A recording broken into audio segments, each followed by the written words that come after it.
नमस्कार, healthy food YouTube चॅनलमध्ये तुमचं स्वागत आहे। आज बनवू आपण वांग्याची भाजी। वांग्याचे काटे काढून घ्यायचे आणि वांगे असे कट करून घ्यायचे, फोडी बनवून घ्यायच्या त्याच्या।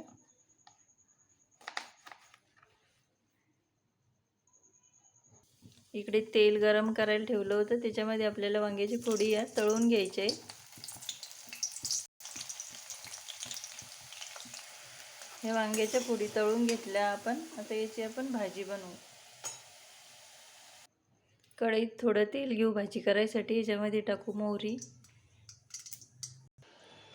जिरं, लसण, कांदा, थोडी हळद, 1 चमचा तिखट,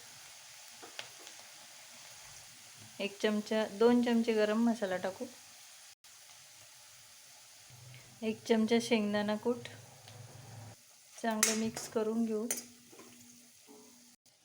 आणि आता हे आपण वांगे तळून घेतलेले फोडी याच्यामध्ये टाकून घेऊ। 1 चमचा मीठ टाकू। अशा पद्धतीची भाजी एकदा करून बघा, खूप टेस्टी लागते। थोडी कोथिंबीर टाकू। अशा प्रकारची आपली वांग्याची भाजी तयार झालेली आहे। व्हिडिओला लाईक करा आणि चॅनलला सबस्क्राईब करा।